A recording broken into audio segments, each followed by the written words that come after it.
네, 우리 지난주에 13장 우리 아브라함과 롯이 서로 이제 떠나가는, 서로 갈라서는 그 사건들을 봤었죠. 소유가 많음으로 서로 동거하기에 넉넉하지 않았더라. 그래서 아브라함은 이제 각자의 목자가 서로 다투는 것을 보고 한 친족이니까 우리가 한 친족이니까 다투게 하지 말자. 그리고 각자의 길을 갈 것을 청하죠. 그리고 먼저 선택할 수 있도록 그 선택권을 줍니다. 내가 좌하면 나는 우할 것이고, 내가 우하면 나는 좌하리라.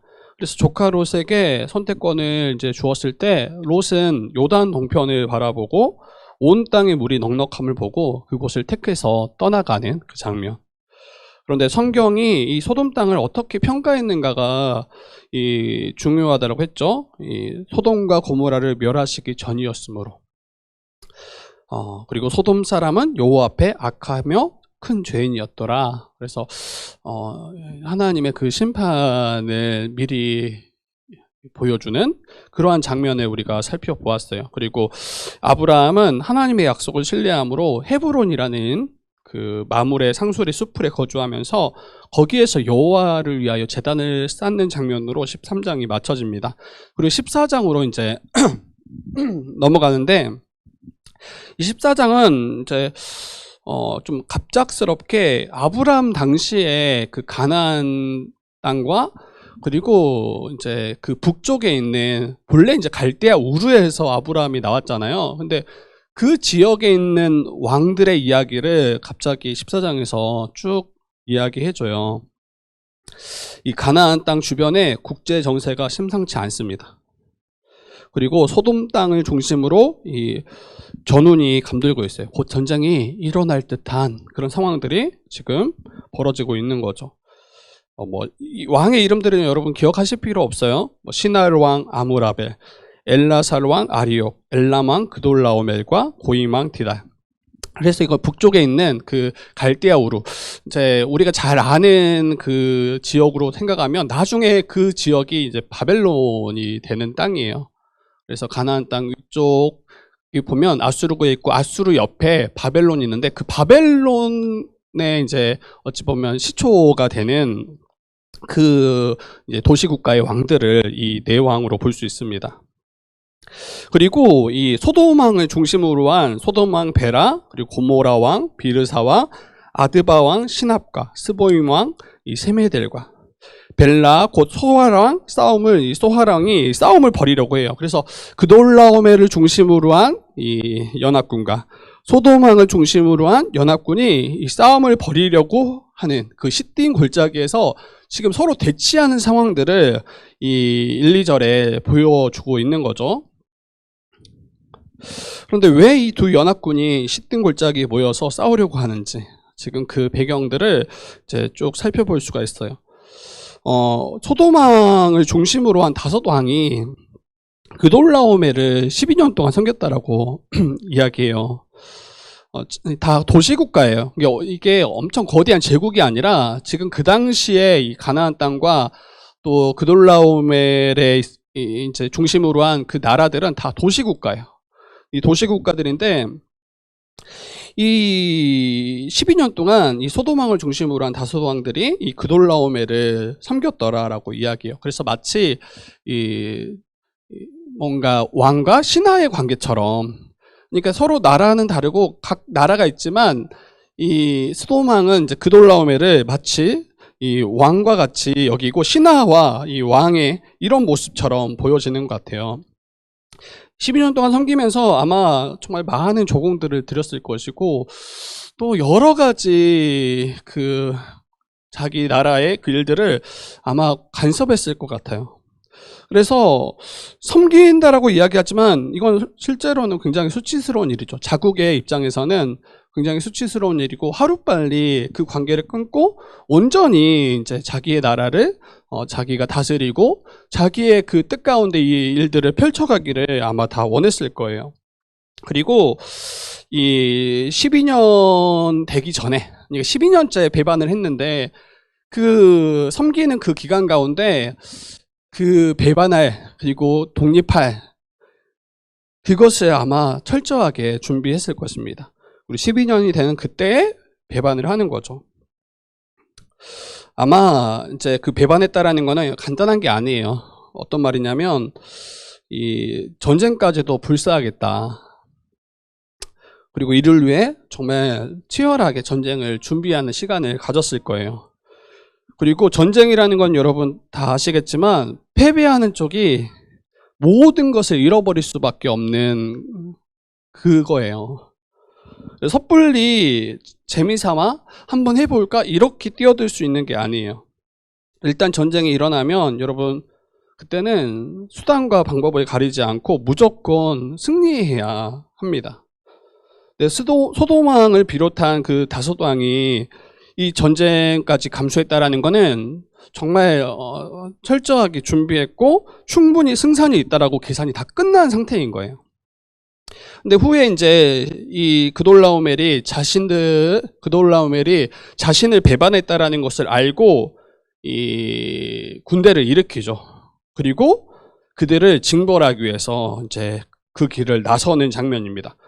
5절에서 7절 보면 그 가나안 땅, 그 소돔 땅까지 내려가는 그 과정도 볼 수 있는데 제14년에 그러니까 그돌라오멜도 이제 한 2년 정도, 1년 조금 넘게 아마 전쟁을 준비하고 이 자기와 함께한 그 연합군을 이제 구성해서 지금 내려가고 있는데 보니까 어때요? 내려가는 과정도 다 전쟁이에요. 그와 함께한 왕들이 나와서 아스드로 가르나임에서 르바 족속을, 함에서 수수 족속을, 사회 기다림에서 엠 족속을, 계속 족속들을 다 무참하게 다 멸하면서 내려가요. 왜 이렇게까지 했을까 할 때 이게 어찌 보면 자연스러운 것 같아요. 그러니까 거기는 어찌 보면 전체가 가나안 족속이잖아요. 서로 다른 부족이지만 아마 소돔왕과 그 연합군이 싸울 때 그들이 언제든지 이 전쟁에 참여해서 자신들의 뒤를 칠 수 있다라는 그 두려움이 있었던 것 같아요. 그래서 그돌라오멜이 내려오면서 만나는 족속들 하나하나를 다 무참하게 다 깨트리고 완전히 멸해서 싸울 의지조차 남기지 않고 내려오는 모습인 것 같아요. 그리고 지금 이 시딤 골짜기에서 이 양연합군이 딱 마주하고 있는 모습, 굉장히 이제 전원이 감돌고 있는 모습을 우리가 볼 수 있습니다. 근데 여기만 봐도 우리가 이해할 수 있는 게 이 그돌라오멜의 연합군이 얼마나 강력한가를 좀 볼 수가 있어요. 너무 강력하다. 그리고 이게 지금 내려오면서 이 하나 족속마다 다 멸하는 것을 볼 때 굉장히 잔인해 보이지만 여러분 이게 세상의 원리예요. 이게 세상의 원리예요. 이게 세상의 방식이에요.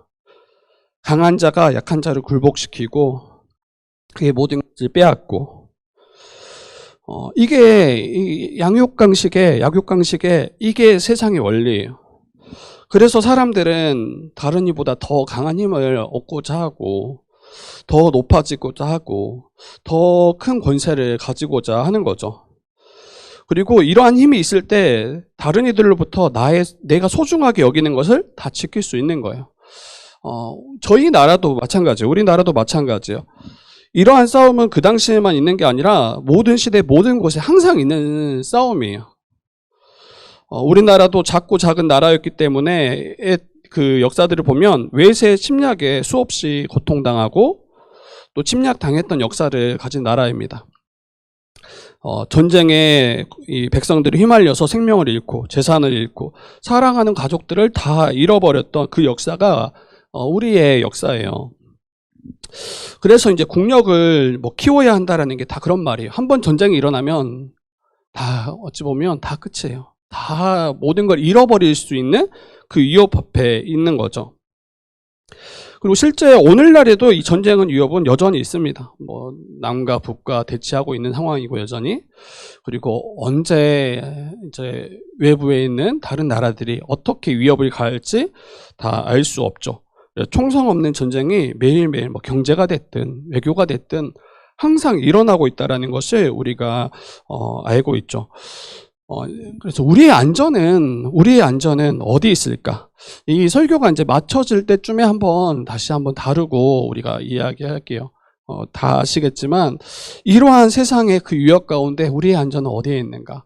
이것을 한번 생각해 봤으면 좋겠고, 이 전쟁이 어떻게 결과가 일어나냐면 완전히 패배해요. 소돔과 고모라 그 연합군이 소돔의 그 소돔왕이 이끄는 그 연합군이 완전히 패배하고 끝납니다. 너무 쉽게 그 준비했던 것에 비해 너무 허무하게 마치 끝나는 것처럼 보여요. 10절 보니까 10딩 골짜기에 역청구덩이가 많은지라 소돔왕과 고모라 왕이 달아날 때, 뭐 싸웠다라는 이야기도 없어요.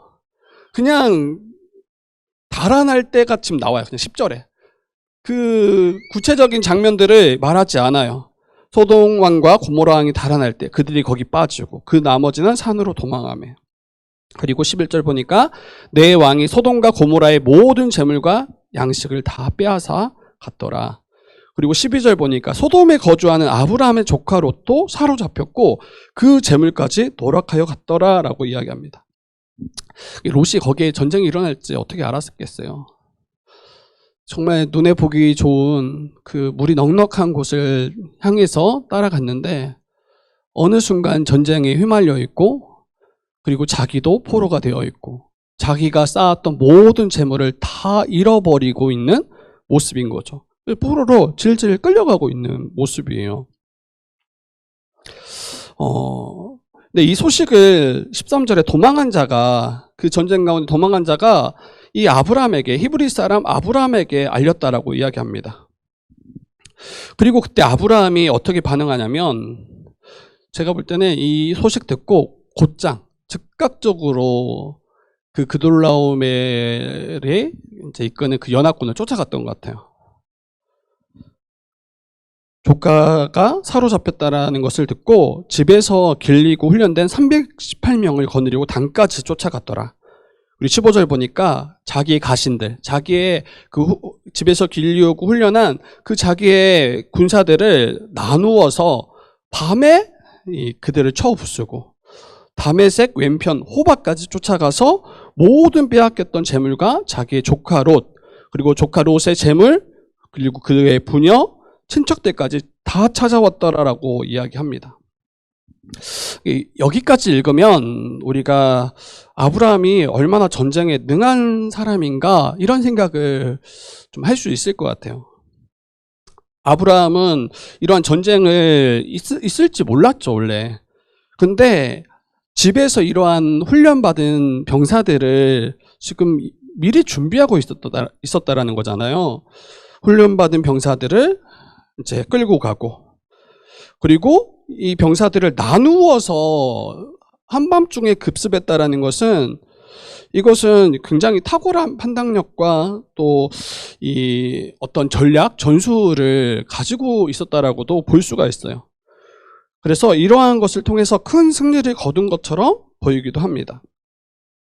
그런데 뭐 이제 여러분들 이렇게 가면 또 이상하겠다라는 생각이 은연중에 드시겠지만, 여러분 이 싸움은 실상은 아브라함이 정말 탁월하다 이렇게 볼 수 없어요. 그래서 제가 이제 제목을 계란으로 바위치기라고 했는데, 실제로 계란으로 바위치는 모습이에요. 계란이 그돌라오멜이 아니에요. 계란은 여기서 아브라함이에요. 아브라함이 지금 그돌라오멜이 이끄는 연합군을 치는 것이 지금 계란으로 바위치는 그런 모습과 다르지 않습니다. 아까도 살폈지만 여러분, 그돌라오멜이 이끄는 연합군은 여러분 패배를 모르는 최강의 군대예요. 최강의 군대. 아브라함은 집에서 길리고 훈련됐다고 했잖아요. 이게 엄청 잘 훈련시킬 수도 있을 것 같아요. 그런데 여러분, 집에서 길리고 훈련받았다는 것은 제대로 된 군사 훈련을 받지 못한 그런 자들이라는 것을 말하기도 해요. 몇몇 다른 부족보다는 조금 더 나은 군사력을 가지고 있을지 모르지만, 이 도시국가와 또 이 도시국가의 연합군이라면 개인이 가지고 있는 그 사병과 비교할 수 없는 정말 강력한 군사력을 가지고 있다라고 봐야 돼요. 그래서 아브라함이 이끄는 군사로는 도무지 이길 수 없는 그런 전쟁이었습니다. 그리고 여러분, 그돌라오멜이 이끄는 연합군은 이미 소돔과 고모라 그 전쟁을 위해서 무단히 이 전쟁을 준비했던, 밤낮으로 아마 훈련받고 또 실전 경험이 굉장히 풍부한 자들이에요. 근데 집에서 길리우고 훈련받은 아브라함의 군사는 제가 볼 때는 실전 경험 없는, 그냥 집에서 열심히 훈련하고 또 훈련한 그 정도의 모습으로 보입니다. 그래서 도무지 이길 수 없는 그 전쟁에 아브라함이 승리한 거예요. 근데 겨우 롯만 겨우 빼낸 그런 승리가 아니라 롯과 부녀들과 친척들 모든 재물을 다 찾아온 아주 큰 승리였음을 성경은 이야기하고 있어요. 이게 어떻게 가능하냐는 거예요. 이런 일들이 어떻게 이러한 일들이 일어날 수 있었는지, 어떻게 아브라함이 승리할 수 있었는지 이 16절까지만 보면 이해할 수 없는데 17절 이후에 거기에 대한 분명한 답이 있습니다. 아브라함이 승리한 후에 두 왕이 아브라함을 맞이해요. 영접해요. 17절 이후에 보면 이 18절 보니까 살레맘, 멜기세덱, 그리고 이 소돔왕이 이제 영접해요. 근데 먼저 살레망이 먼저 영접하는데 떡과 포도주를 가지고 나와서 영접하고, 아마도 전쟁으로 인해서 지친 그 아브라함과 그의 병사들을 위해서 준비한 것으로 보여집니다. 그리고 이 멜기세덱은 어떤 사람이냐면 살렘 왕이라고 해요. 살렘 왕. 그래서 살렘이라는 건 평화거든요. 이 평강의 왕, 이렇게 이야기해요. 평강의 왕. 그리고 어떤 학자들은 이 살렘을 예루살렘으로 봐야 된다라고 주장하는 분도 있어요. 정확하지는 않아요. 근데 살렘 왕 멜기세덱. 그런데 그가 또 어떤 사람이라고 성경은 말하냐면 지극히 높으신 하나님의 제사장이었더라라고 이야기해요. 살렘 왕 멜기세덱. 그런데 그는 지극히 높으신 하나님의 제사장이었더라. 그러면서 이 전쟁에 승리하고 돌아온 아브라함을 향해서 축복합니다. 근데 뭐라고 축복하는지 우리 한번 같이 읽어봅시다. 우리 19절, 20절 한번 같이 읽어보도록 하겠습니다. 19절, 20절입니다. 시작. 그가 아브라함에게 축복하여 이르되 천지의 주제이시오 지극히 높으신 하나님이여 아브라함에게 복을 주옵소서. 너희 대적을 내 손에 붙으신 지극히 높으신 하나님을 찬송할지로다 하매 아브라함이 그 얻은 것에서 10분의 1을 멜기세덱에게 주었더라. 네, 뭐라고 이야기합니까? 어떻게 축복합니까? 천지의 조제이시오 지극히 높으신 하나님이여 아브라함에게 복을 주시옵소서. 하나님을 어떻게 소개하냐면 천지의 주제라고 이야기해요. 모든 만물을 창조하시고 다스리시는 참 왕이 하나님이십니다. 그 높으신, 지극히 높으신 하나님께서 아브라함에게 복을 주시기를 간구하는 모습. 그리고 20절에 뭐라고 고백하냐면 너의 대적, 아브라함 너희 대적을 내 손에, 아브라함 손에 붙이신 그 지극히 높으신 하나님을 찬송할지로다 라고 이야기해요. 그래서 아브라함이 이 말이 되지 않은 도무지 승리할 수 없는 그러한 전쟁에 어떻게 승리할 수 있었는가? 이 멜기세덱의 고백에 나타나 있죠. 아브라함이 능력 있고 탁월해서가 아니라 하나님께서, 지극히 높으신 하나님께서, 천지의 주제이신 하나님께서 그의 대적을 아브라함 손에 붙여주셨기 때문이다. 넘겨주셨기 때문이다. 이를 분명히 알았던 하나님의 제사장 살렘 왕 멜기세덱은 아브라함을 영접하면서 하나님을 찬양하고 있는 모습을 우리가 볼 수 있습니다. 그런데 한번 또 생각해 봐야 될 게, 왜 하나님께서는 이런 말도 되지 않는 그 전쟁에 아브라함과 함께 하시고 그를 승리케 하셨을까 생각해 봐야 돼요. 여러분 다 아시겠지만 이 하나님의 언약을 위해서예요. 본래 아브라함을 부르셔서 약속하신 게 있죠. 창세기 12장에서 아브라함을 택하시고 부르셔서 복을 주시면서 뭐라고 말씀하십니까? 내가 너로 큰 민족이 되게 하겠다. 너의 이름을 창대케 하겠다라고 말씀하셨어요. 이러한 약속은 여러분 죄로 말미암아 잃어버렸던 그 하나님 나라, 아담과 하와가 죄로 말미암아 잃어버렸던 그 하나님 나라, 그 영광스러운 나라를 아브라함과 그의 후손을 통해서 다시 세우시겠다라는 약속이라고 했잖아요.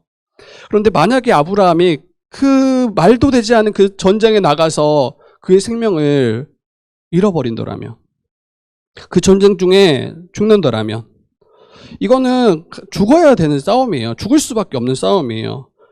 근데 하나님은 자기의 언약을 지키시고 성취하시기 위해서 그 말도 되지 않은 그 전쟁 가운데 아브라함과 함께 하시고, 도리어 그 아브라함 손에 그 모든 대적을 다 붙이신, 그리고 승리케 하신 그 놀라운 일을 행하십니다. 아브라함이, 어떤 분들은 이게 아브라함이 믿음으로 나아간 싸움이었다라고 말하신 분도 있고, 어떤 분들은 그냥 앞뒤 보지 않고 롯이 잡혀갔기에, 자기 조카 롯이, 사랑하는 조카 롯이 잡혀갔기에 앞뒤 따지지 않고 그냥 일단 부딪혀보자, 죽더라도 싸워보자, 이런 심정으로 뛰쳐갔을 것이다 라고 말하는 분도 있어요. 모르겠어요. 믿음의 모습으로 보이기도 해요. 왜냐하면 이미 애굽에서 하나님이 어떤 분이신지 애굽은 경험했잖아요.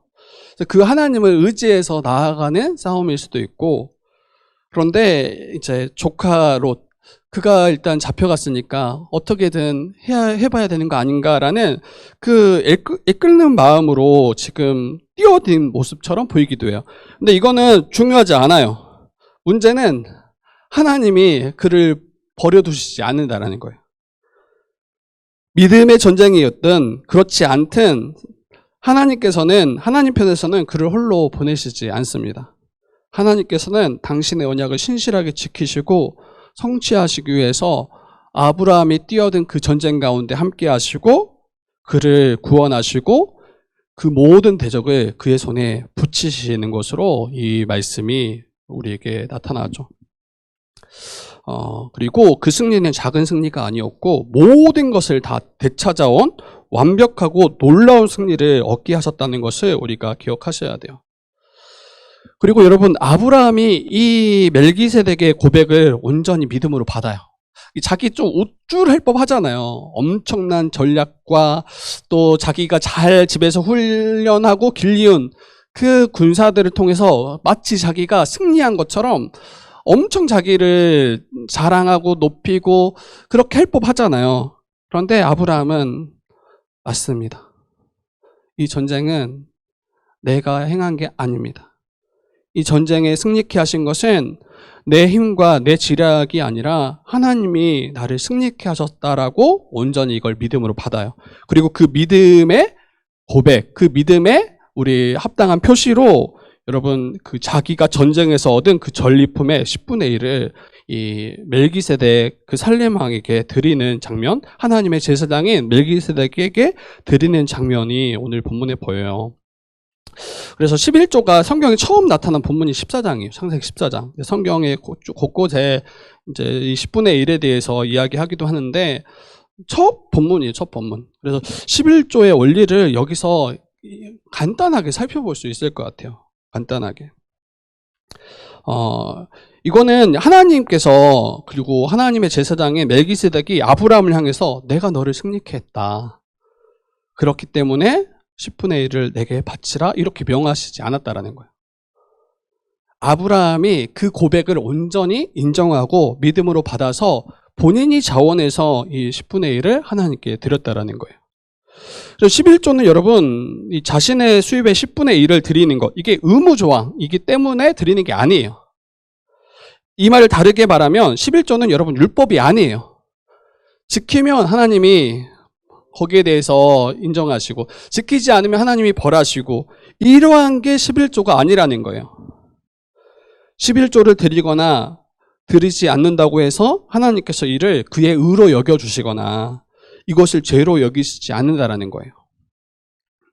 만약 11조를 이게 하나님의 율법으로 그렇게 여기고 드린다라면 도리어 어떤 일들이 일어나냐면, 오늘날에도 마찬가지지만 예수께서 모든 율법을 다 성취하셨잖아요. 그래서 이걸 마치 율법으로 여기고 11조를 드려서, 이게 율법의 행위로 나아간다면 결국에는 예수님이 십자가에서 이루신 모든 일을 부정하는 결과를 만들어내버려요. 정말 이제 그런 행위가, 헌금을 드리는 행위, 이거는 헌금뿐 아니에요. 모든 것이 마찬가지예요. 이게 자기의 의로 여기고 또 이것을 드리는 걸 통해서 마치 하나님을 더 기쁘시게 하거나 그렇지 못하게 하는 것처럼 여긴다라면 다 그 예수님의 그 의를 부정하는 결과를 만들어냅니다.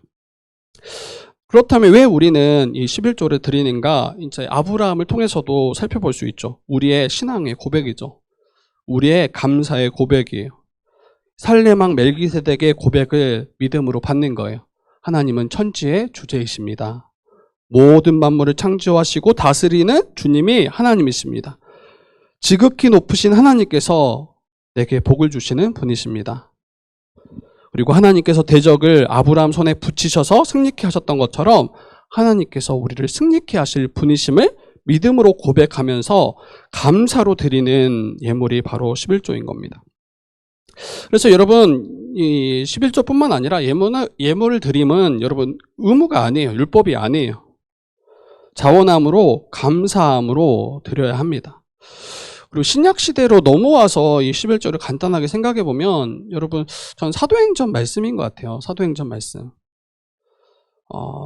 자기의 것을 자기의 것으로 여기지 않고 서로 통용하고 한 몸 된 서로를 위해서 각자의 물질을 나누는 것. 물론 각자가 개인의 자리에서 나누는 것도 너무 마땅하고 필요하지만 교회로서 우리가 또 도와야 되고 교회로서 한 몸 된 지체를 돌봐야 되는 일들이 있잖아요.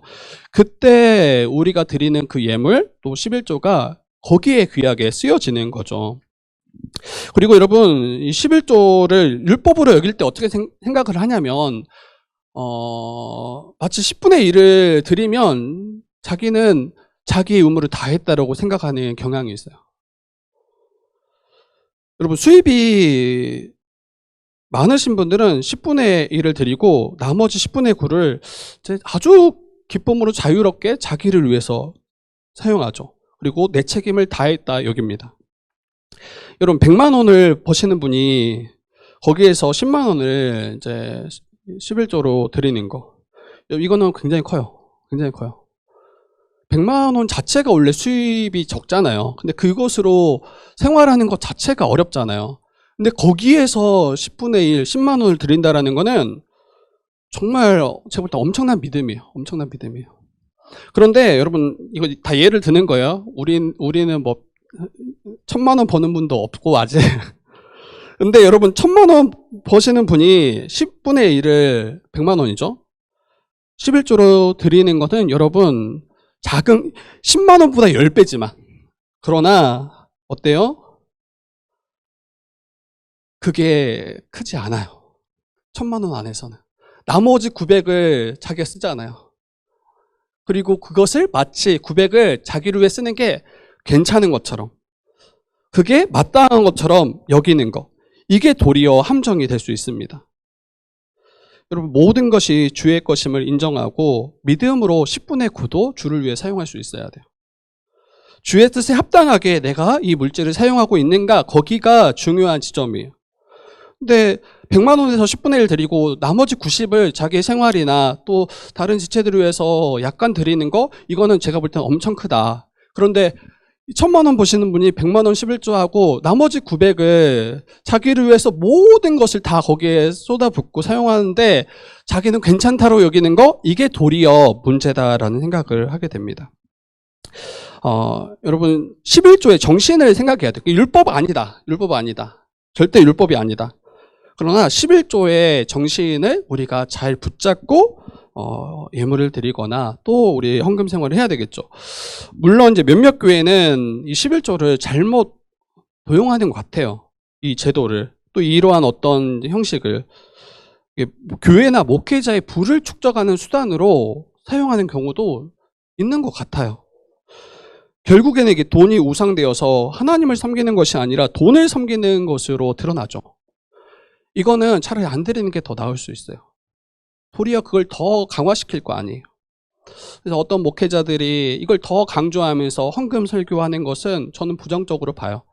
그러나 헌금 설교하는 게 부정적인 게 아니라 성경에 합당하게, 그 원리에 합당하게 이 예물을 드리고 이 예물을 사용하는 것, 이게 성경이 말하는 거지. 마치 헌금 설교하면 이제 뭐 어떻게 생각하나요? 좀 약간 세속적인 목사님.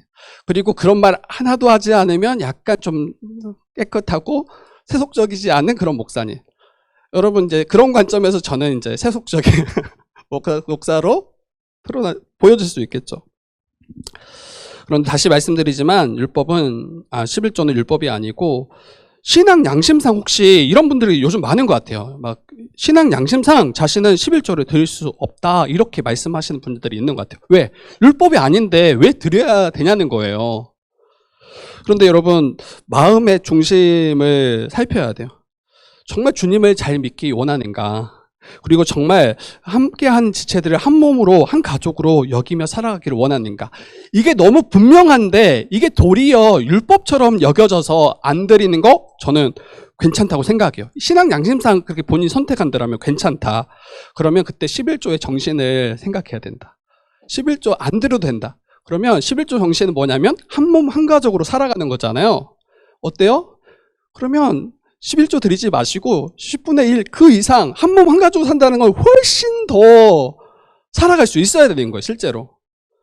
그렇게 살아가는 분들이 내 신앙 양심상 나는 그렇게 하기가 힘듭니다. 저는 오케이, 괜찮다.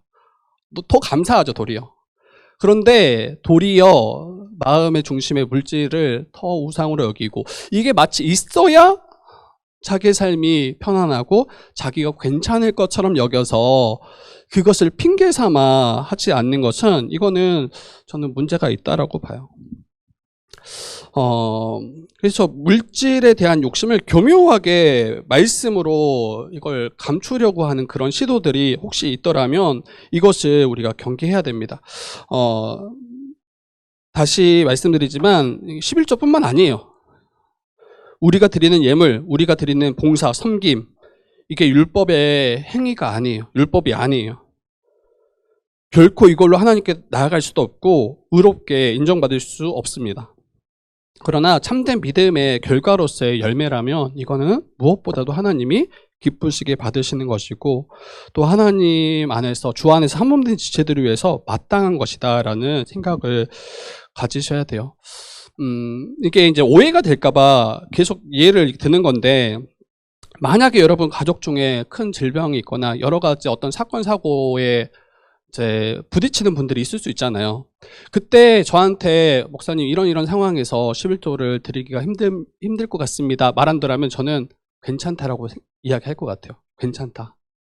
그거 형제를 위해서, 부모를 위해서, 가족을 위해서 마음껏 써라. 하나님이 그것을 기뻐하시지 않거나 하나님이 이것 때문에 벌하시거나 이러시는 분이 결코 아니에요. 거기에 대해서 여러분 자유를 가졌으면 좋겠어요. 자유를 가졌으면 좋겠어요. 어떠한 정말 피치 못한 상황 때문에 우리가 이 물질을 우리를 위해서 사용할 때 그것은 전혀 죄가 되지도 않고 이게 문제가 되지도 않아요. 그 안식일에 대해서 우리 마가복음 설교할 때도 마찬가지잖아요. 그 안식일의 핵심은 이 날을 통해서 우리가 정말 복을 누리고 기뻐하는 거예요. 그런데 이 안식을 지킨다라는 그 명목하에 병들어 쓰러져 있는 지체가 있음에도 불구하고 아무도 돌보지 않아. 왜? 그걸 돌보는 일이 도리어 안식일을 어기는 것처럼 그 시대 가운데 행하고 있기 때문이죠. 하여튼 더 이야기할 게 많지만 이렇게 하면 또 너무 길어질까봐 몇 가지 예만 한번 들어봅시다. 몇 가지 예만. 그래도 준비했는데 해야죠. 준비했는데 하고. 여러분, 그 나중에 이제 우리가 가정을 꾸리고 돈 들어갈 때 진짜 많아요. 그리고 주변에서 볼 때 자녀에 대한 들어가는 비용이 진짜 만만치가 않아요. 학원비 막 한 과목 딱 40만 원, 50만 원. 좀 그렇다고 하더라고요. 근데 한 과목만 여러분 학원 보내겠냐고요.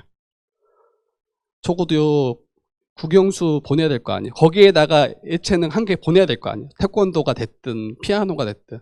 그러면 여러분의 수입의 3분의 2가 그 이상이 날아가요. 근데 이제 이러한 거 너무 잘 이해가 되고 자녀를 사랑하는 마음 너무 이해가 돼요. 근데 학원 보내지 말라는 이야기가 아니라 이제 우리가 적어도 교회로서 한 몸 한 가족으로서 살아가기 위해 우리의 최소한의 이 10분의 1조차도 드릴 수 없는 상황으로 우리가 만들어 간다면 여러분 결국 우리가 붙잡는 거는 이 주님이 주신 가장 복된 공동체, 하나님 나라를 누리는 이 공동체, 교회를 우리가 긍정하는 게 아니라 도리어 세상을 긍정하는 모습으로 결과가 날 것 같아요. 제가 볼 때는. 더 좋은 차 타고 싶죠. 저는 왜 그런지 모르겠는데 요즘 유튜브를 보면 계속 차를 보고 있어요. 차의 성능이 어쩌고, 뭐 신차가 어쩌고. 살 마음도 없고 사고 싶은 마음이 있겠죠. 그래서 그런지 모르겠는데 계속 그런 걸 보고 있는 거예요. 우리 김 형제 우리 토레스 보는 것처럼 계속 저도 보고 있는 거예요. 근데 뭐 살 계획이나 그런 게 없어요, 전혀. 그런데 여러분 더 좋은 차로 바꾸기 위해서 이제 막 쉽게 대출을 일으키는 분들이 있어요. 그리고 막 연애, 그리고 막 정기적으로 차를 바꾸시는 분들이 있어요. 근데 그 차를 이제 그걸 대출을 일으켰더라 매달 빚을 갚아야 될 거 아니에요. 그러다 보면 어느 순간 교회로서 살아가는 삶이 굉장히 축소되어 있는 것들을 보게 됩니다.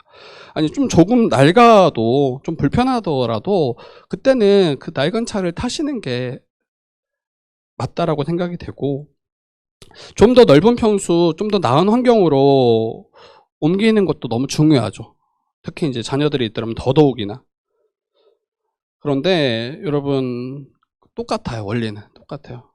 우리가 최소한으로 교회로서 살아갈 그것까지도 다 우리가 내어주고 만약에 그 우리의 삶을 더 위해서 그렇게 행한다면 결국에는 우리가 입술로는 그렇게 말하지 않지만 하나님의 언약을 바라보며 하나님 나라를 정말 소망하며 살아가고 있는가 이것을 고민하셔야 돼요. 그리고 혹시 나는 이 세상이 전부인 것처럼 여기지 않는가. 저는 이제 목회자들을 주변에 보면서 그때 그럴 때가 많은 것 같아요. 목사님들이 잘 설교하시고 또 더 이 소망 가운데 우리의 믿음의 길을 걸어가도록 격려하시는데 이제 자기의 자녀들한테 하는 거 보면 이 땅이 전부인 것처럼 그렇게 보여지는 것 같아요. 누구보다도 학원 다 보내려고 하고 캠프 다 보내려고 하고 수련회 안 보내고 교회 생활 상관없다 여기고 그러면 성도들이 이걸 정말 믿겠냐는 거예요. 성도들이 정말 이걸 하나님의 말씀으로 생명의 말씀으로 받겠냐는 거예요. 우리도 마찬가지예요. 여러분들이 각자의 살아가는 삶 가운데 그렇게 살아가지 않으면서 예수 그리스도를 그렇게 증거할 수 있겠냐는 거예요. 조금 불편하게 살면 안 될까? 목사님 저 많이 불편해요. 이렇게 말씀하시는 분도 있을 것 같아요. 조금 불편하게 살면 안 될까? 조금 좀 힘들면 안 될까? 믿음을 조금 더 붙잡고 살면 안 될까? 이런 생각이 들어요. 이런 생각이 들고 근데 이걸 오해하지 마세요. 신자는 가난하게 살아야 된다. 이런 이야기가 아니에요. 무조건 불편해야 된다. 이런 이야기가 아니에요. 손해보며 사십시오. 이런 걸 말하는 게 아니에요. 우리의 믿음과 신자가 걸어가야 될 그 믿음의 길과 부딪힐 때 그때 포기할 수 있는가요? 그때 포기할 수 있는가? 우리가 붙잡고 있는 그 삶이 한 몸 한 가족으로서 살아가는데 이게 반하는 방향이라면 그때 그걸 포기할 수 있는가? 이걸 말하는 거예요. 여러분 주일 성수도 마찬가지예요. 저희 교회는 이제 이런 부분에 지금은 어려움이 없지만 분명히 앞으로 만나게 될 거예요. 한국교회 주일날 근무하는 성도들이 진짜 많을 거예요. 그리고 저도 알아요. 왜 그분들이 거기에 그렇게 뛰어드는지 너무 잘 알아요. 삶이 정말 만만치 않고 그들이 돌봐야 될 가족들이 있고 어떤 이들은 병원비, 어떤 이들은 자녀의 학원비, 또 대출금도 갚아야 되고 남들처럼 해외여행은 못 가도 그래도 며칠이라도 가족끼리 좀 시간을 보내야 될 거 아니에요. 그러려면 주일에 일해야 된다는 거예요. 여러분들에게 나쁜 부모가 되라는 이야기도 아니고 나쁜 배우자가 되라는 이야기도 아니에요. 그런데 우리의 정체성이 성도잖아요. 성도. 그리고 하나님 나라를 소망하고 그 나라를 바라보고 달려가는 자들이 우리잖아요. 근데 왜 우리가 주의를 지켜야 되나? 왜 우리가 힘써서 모여야 되나 할 때 여러분 예수 그리스도를 아는 것, 믿는 것 여기에 하나 되지 않을 때 결코 자라갈 수도 없고 결코 그 교회로서의 복을 누릴 수 없기 때문이죠. 그래서 어렵더라도 주의를 지키려고 애쓰는 거예요. 그래서 성도라면 주께서 하나 되게 하신 지체들과 한 몸, 한 가족으로 살아갈 수 있기를 힘써야 됩니다. 그래서 너무 바쁘지 않았으면 좋겠어요. 제가 너무 바빠서 약간 걱정이긴 한데 너무 바쁘지 않았으면 좋겠고 너무 이제 더 벌기 위해서 너무 힘쓰지 않았으면 좋겠어요. 이것도 가난해지는 거 아닌가 또 이런 생각이 들긴 하는데 여러분들이 각자 알아서 좀 생각 좀 하세요. 그리고 다 하나하나 다 어떻게 적용시켜 줄 수가 없어. 각자마다 또 달라. 어떤 이들은 정말 해야 되는 상황을 마주할 수도 있어. 그런 거는 괜찮아요. 그때는 도울 거예요. 그래서 어떤 분들은 너무 우리 신자들이 불행한 거 아닙니까? 너무 약간 암울한 거 아닙니까? 다 포기하라고 하시는 거 아닙니까? 이렇게 말씀하는 분이 있는데 제가 이제 이거 준비하면서 우연히 가요 하나를 들었어요. 근데 가요를 듣는데 그대라는 사치 혹시 아세요? 그대라는 사치 너무 뜬금없죠? 네, 맞아요. 근데 가사를 보면서 제가 은혜를 받았어요. 가사를 보면서 그림 같은 집이 뭐 별거 있겠어요. 이러더라고요. 어느 곳이든 그대가 있다면 그게 그림이죠. 빛나는 하루가 뭐 별게 있겠어요. 그대 함께라면 뭐가 필요하겠어요. 이렇게 하더라고요. 근데 물론 사랑하는 사람을 상정하고 하는 이야기죠. 힘든 세상이지만 내 곁에 그대가 있음을 깨닫고 또 감사해요. 이렇게 또 말해요. 우리 함께 눈 뜨는 아침과 너무 매일 그대를 만나 돌아오는 그 집 앞. 나만의 그대, 나의 그대, 내겐 사치라는 거. 이게 왜 이렇게 하나하나 이야기하는지 모르겠는데. 근데 제가 이걸 보면서 나 사치하는 사람이구나 생각했어요. 내가 사치 부리는 사람이구나. 이게 뭔가 세상적인 사치가 아니라 너무나 과하게 누리고 있구나라는 생각을 했어요. 아니, 나 같은 사람에게 예수 그리스도를 보내주시고 나의 모든 죄를 위해서 다 속죄하시고 자기의 모든 의로움과 또 제사함과 모든 풍성한 걸 다 내게 주셨는데 이거 뭐 세상 그 어떤 것보다 가장 사치 부리는 사람 아닌가라는 생각을 했어요. 그리고 거기에 그치는 게 아니라 교회 지체들을 여기에 딱 대입해서 제가 보니까 진짜 나 사치 맞구나. 너무 사치 부렸구나. 이렇게 같이 보면서 웃고 같이 마음을 나누고 같이 삶을 살아가는 사람들이 어디 있겠어요. 근데 그런 사람들이 한 명만 있어도 너무 좋을 텐데 너무 감사할 텐데 그런 사람들이 몇 명이야. 많지는 않지만 몇 명이야. 그래서 정말 큰 사치를 내가 날마다 부리고 있구나. 뭐 제가 뭐 넓은 평수의 아파트, 뭐 정말 아주 좋은 그런 차 이런 거 아닌데 뭐 저의 아이들을 뭐 더 좋은 그런 교육, 그런 뭔가 환경, 뭐 캠프 이런 거 아닌데 저는 세상 누구보다도 가장 큰 사치를 부리는 사람이구나. 정말 행복한 사람이 맞구나라는 생각이 정말 들었어요. 그래서 여러분 세상의 관점으로 우리를 바라다 보면 늘 우리는 불행하고 좀 부족하고 암울한 존재로 인식할 수밖에 없어요. 그러나 복음의 관점으로 하나님의 관점으로 우리를 바라보면 정말 놀랍고 도무지 우리가 얻을 수 없는 받을 수 없는 그 모든 것을 다 받았음을 성경은 말하고 있다. 이걸 인정할 때 우리가 주님께 감사함으로 우리의 예물을 드리고 또 감사함으로 우리의 삶을 기쁨으로 헌신할 수 있는 것 같아요. 이 소돔왕은 아브라함을 영접할 때 이렇게 말합니다. 사람은 내게 보내고 물품은 네가 가지라.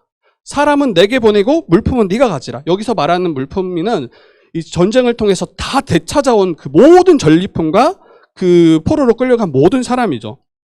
근데 이러한 소돔의 말은 옳지 않아요. 마치 자기 것을 주는 것처럼 이야기하는 거잖아요. 물론 이전에는 소돔에게 속했던 거 맞아요. 소돔왕에게 속했던 거 맞아요. 그러나 전쟁에서 패배해서 그돌라오멜과 그 연합군이 승리해서 얻어간 전리품이잖아요. 그러면 이미 소유권이 바뀌었어요. 그돌라오멜 그 연합군에게 이 소유권이 바뀌었는데 그 그돌라오멜 연합군을 대파해서 다시 찾아온 전리품이라면 여러분 이 소유권은 아브라함에게 있는 거예요. 아브라함 거인 거예요.